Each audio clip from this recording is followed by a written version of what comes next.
Now, I want to talk about something that is very important. And I know that most of you have started getting your interviews and most of you have been interviewing, which is great. The problem is what I've realized is that most people, they go into this interview thinking about approaching interview like an interviewee.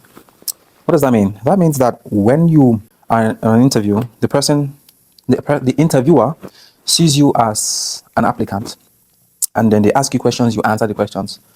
That is not the way. Now, full disclosure, there are many ways to kill a rat. We all know that. But the best way to ensure that you are making your best impression on every interview, especially for those people who have less than 15 interviews, is to go into an interview and try to make an impression on every single interview. And in this video, we're going to talk about that. We're going to talk about three things specifically. The first one is breaking the barrier between being an interviewer and interviewee. That's one. Number two, we're also going to break the barrier that makes that person completely forget you after the interview. So the first one is interviewer, interviewee. What does that mean? It means that the person that's interviewing you doesn't see you anything more than just an applicant. There is no connection with you. Why is that? Well, I can give you an example. Let me tell you, for example, tell me a time when you had a difficult time and what you did. Oh no, let's use the most common example. Okay, let's use the most common example. Tell me about yourself. Hi, my name is Endurance. I am from Nigeria.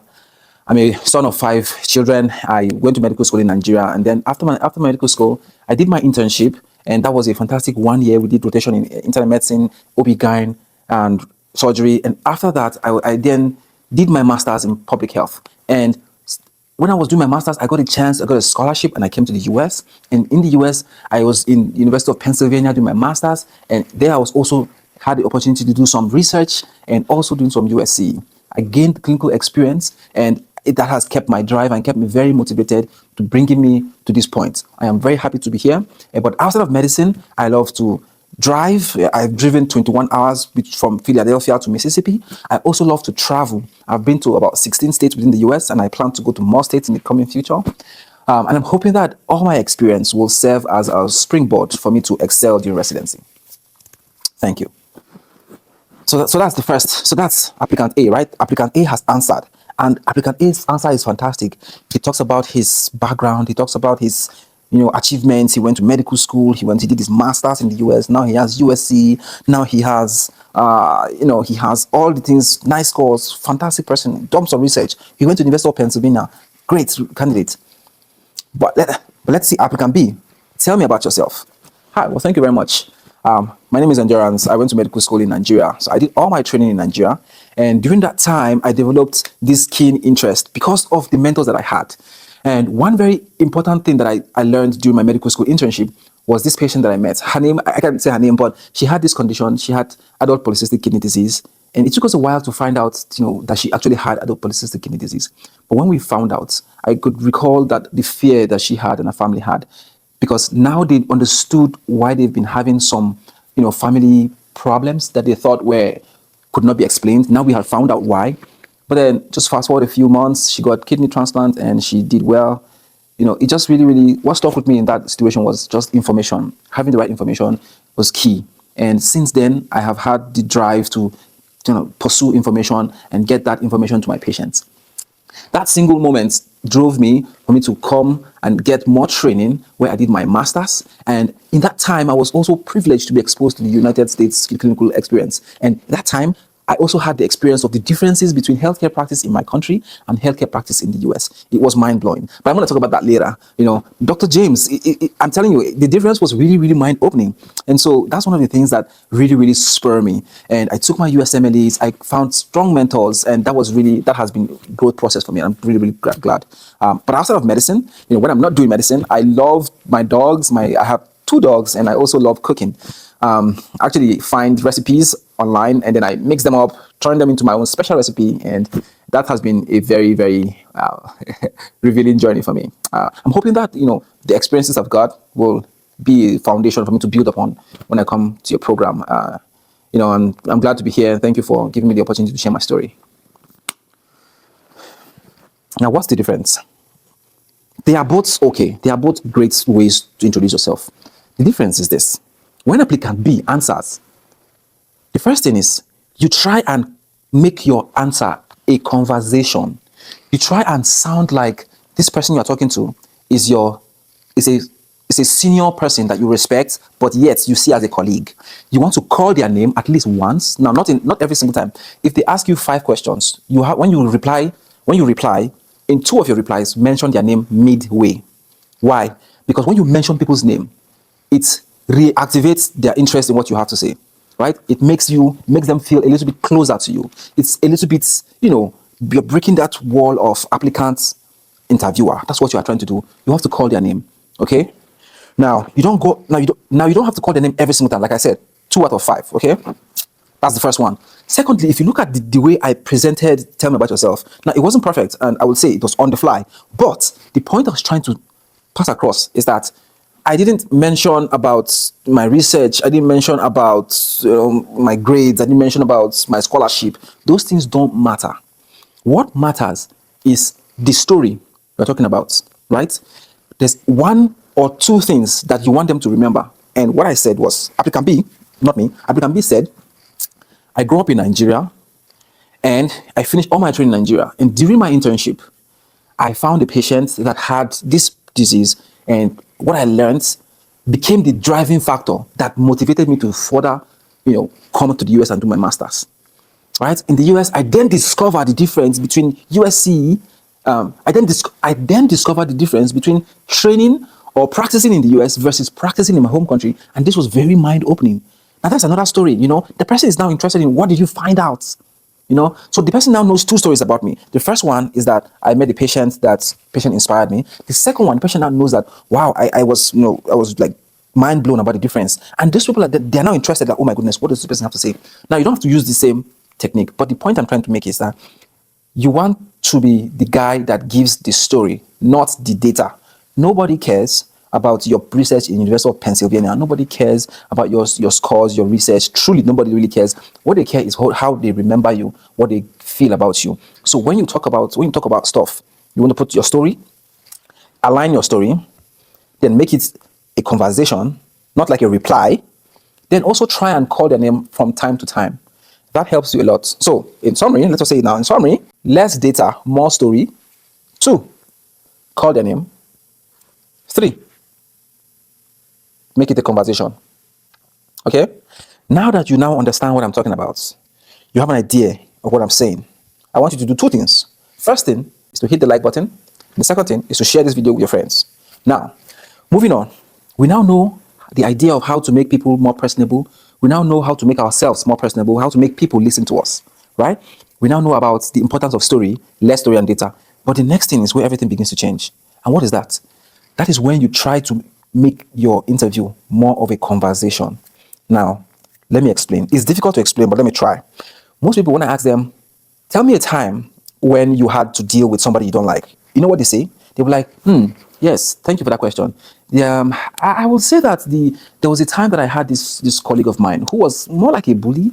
He didn't have empathy on his younger colleagues, and I didn't like that because he was a bully. So what I tried to do was speak to him, advise him on the things that he's supposed to do and how he's supposed to conduct himself when he's around the interns or the medical students. And I was able to, have him know about my opinion, and we were able to hash things out, and everything worked out fine. Now, honestly, that answer is not bad. It's not bad. It's just, it feels rehearsed. That's the problem with the answer. Your answers are not necessarily bad. The problem with the answers is that they come off as being rehearsed. Any answer, like I would say, any answer is correct. The problem is when the answers come off and they feel like they are rehearsed. Let me explain. Tell me a time when you had to work with someone you don't like. I'm like, well, that is a tough one. I think it happens from time to time, just because we work in the healthcare system and there's a lot of people, a lot of moving parts, and different personalities. So it can happen, it's bound to happen. One that stuck out to me, I would say, is this colleague of mine who, interestingly, is now my very good friend. But at the time when I first knew him, he was not a very nice person. Okay, he kind of was a bully. I mean, there's some people like that who have that kind of personality. I don't know. I'm not sure if they actually mean to be bullies, but he was a bully at that time. And, he will talk to the interns and medical students in a way that was not really soothing.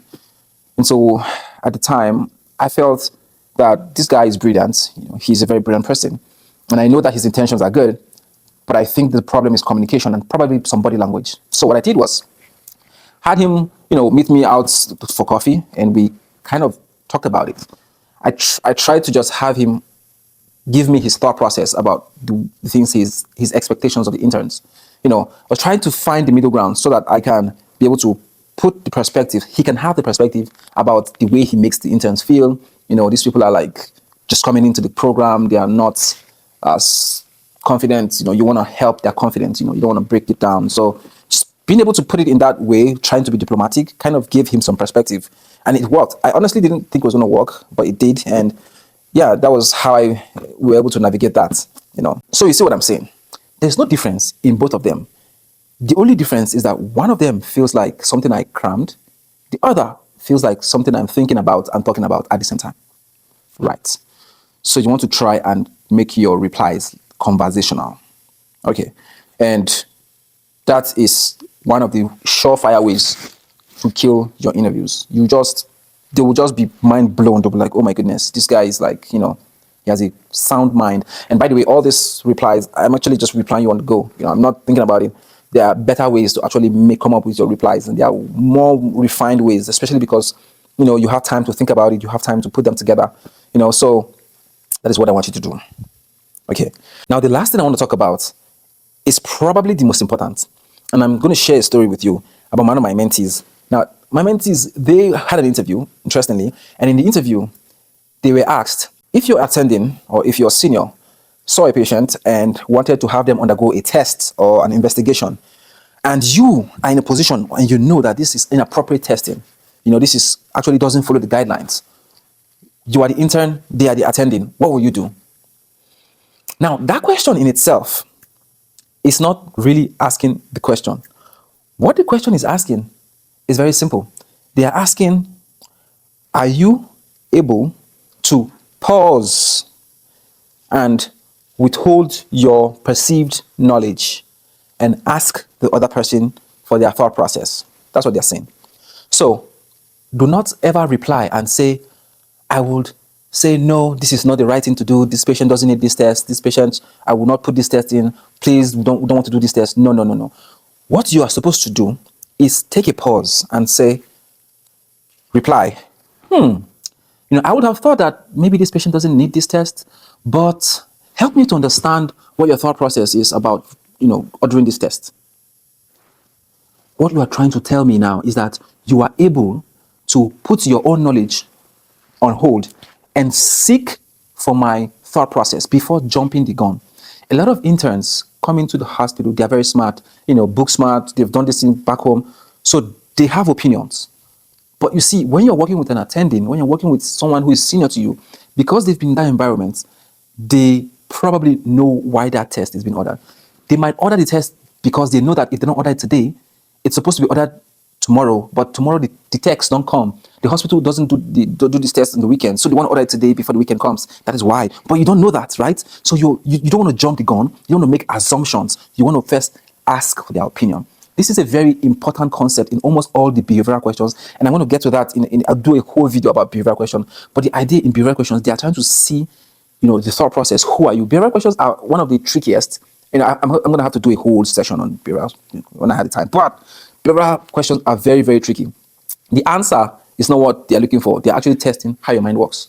But these are the things that you have to know as an applicant. And if you want to know more, be sure to watch the next video. So in those videos, I break down all the intricacies and the nitty-gritties of interview skills, interview personality, and interview sparkle factor. Wishing you good luck in the match. And as usual, I'll see you in another one.